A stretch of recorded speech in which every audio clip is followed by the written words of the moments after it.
Comment on apprend à s'aimer? Apprendre à s'aimer, ça commence par se pardonner. Se pardonner, des erreurs passées, se pardonner, des choses qu'on a pu faire ou dire avec lesquelles on n'est plus en accord aujourd'hui. C'est accepter et potentiellement parler à son enfant intérieur. Pardonner les choses du passé. Pardonner les choses du passé, pourquoi? Parce que, suivant votre âge aujourd'hui, 30 ans, 40 ans, 60 ans, vous n'êtes plus la même personne que vous étiez quand vous aviez 20 ans ou 30 ans. Et ressasser le passé, ça n'apporte rien de bon. J'aurais pu faire ci différemment, j'aurais dû faire ça comme ça.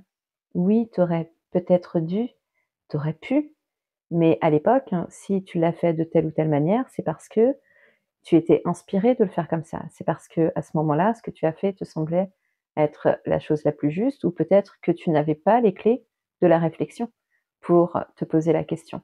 Donc c'est fait, c'est fait. On s'en fout, on s'en fout. Si tu as abîmé des gens au passage, si tu as fait du mal autour de toi, peut-être que ça vaut le coup de présenter des excuses. Présenter des excuses, ça peut être fait à l'oral, ça peut être fait par écrit, ça peut être fait sur une tombe. Le principal étant de verbaliser ce qu'on ressent. Hem, Encore une fois, vous avez changé, vous n'êtes plus aujourd'hui la personne que vous étiez quand vous aviez 20 ans, 25 ans, 30 ans et que si à cet âge-là, vous aviez la connaissance de vous-même et la connaissance de la vie que vous avez aujourd'hui, vous auriez sûrement agi autrement.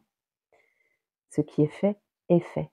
On se focalise sur ce qu'on peut changer et non sur les choses sur lesquelles on n'a pas de contrôle. On n'a pas de contrôle sur le passé. Est-ce que demain est important?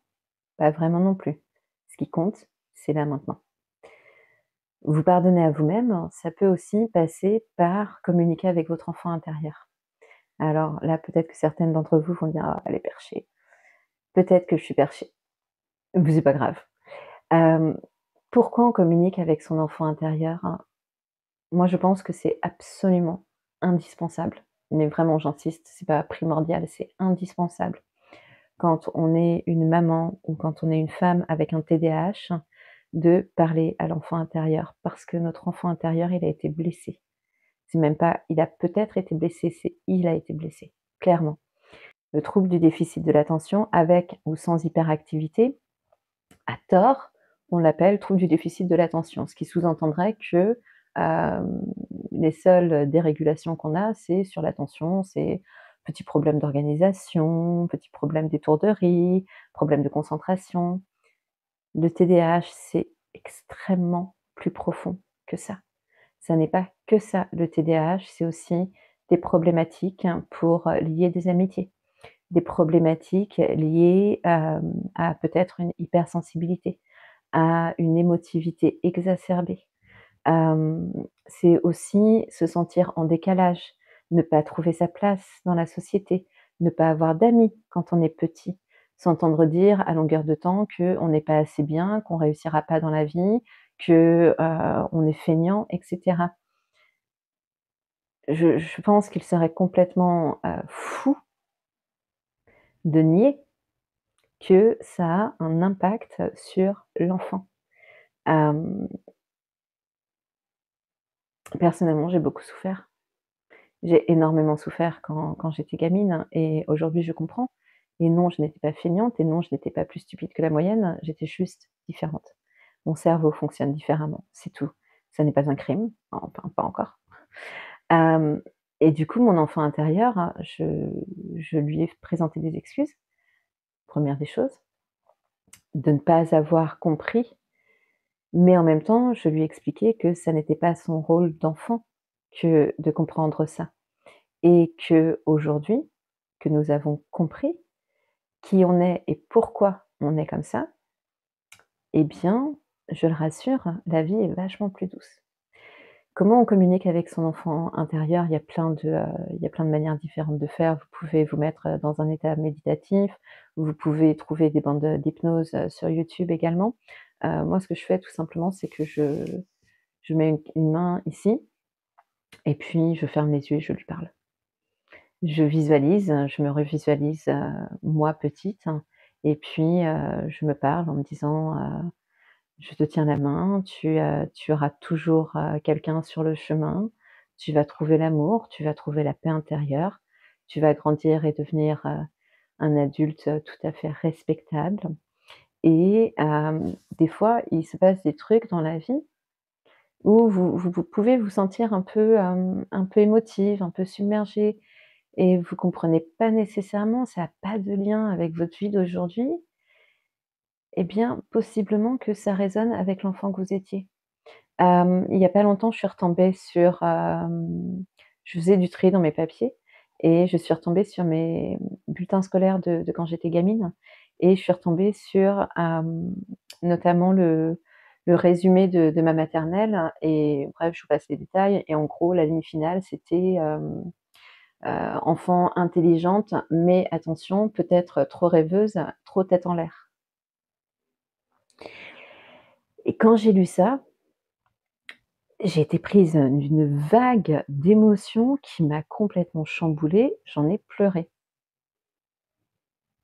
Bon, j'ai bientôt 43 ans, voilà, en soi, c'est pas le moi d'aujourd'hui que ça a touché.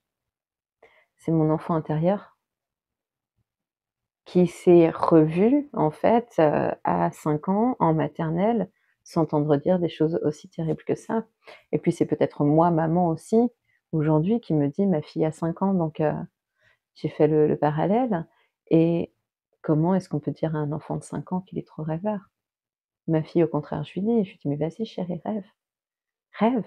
Tu veux aller sur la lune? Rêve!» C'est à cet âge-là qu'on rêve et donc du coup, voilà, j'ai fait une petite séance de reconnexion où la main ici et je lui ai expliqué que c'était bien d'être rêveur et que c'est pas parce que la maîtresse avait dit ça que ça faisait de lui quelqu'un de moins bien que les autres et que c'est pas parce que la maîtresse avait dit ça qu'elle avait raison. Parfois, ça arrive que les maîtresses aient tort, elles ne sont qu'humaines après tout et j'ai fait toute une petite séance comme ça pour lui parler, pour lui expliquer que cet enfant, il a de la chance, qu'il a un adulte qui l'attend au bout du chemin et un adulte, plutôt pas mal, hein. On peut être, satisfaite du chemin parcouru et que même si le long du chemin, ça peut être parfois dur, le l'étape finale, enfin le voyage, en vaut la chandelle et qu'il va apprendre aussi cet enfant à chaque étape et que quand il y aura des moments durs, par la suite, il y aura aussi des moments, plus sympas à vivre. Si c'est quelque chose qui vous parle, si c'est quelque chose, un sujet que vous voulez que j'aborde plus régulièrement, n'hésitez pas à me laisser un commentaire et puis je vous mets également dans la description de la vidéo un lien vers, une chaîne, sur laquelle je propose des musiques qui peuvent vous aider quand vous avez besoin de faire de la méditation ou si vous avez besoin, peut-être pour des périodes de concentration. Je m'éclate à aller faire ces musiques. Je peux vous dire qu'elles sont, c'est vraiment des trucs sur lesquels je passe des heures et je superpose des bandes avec des rires d'enfants et cetera. C'est quelque chose qui est vraiment fait pour permettre à l'esprit de voyager, pour nous chambouler un petit peu aussi émotionnellement.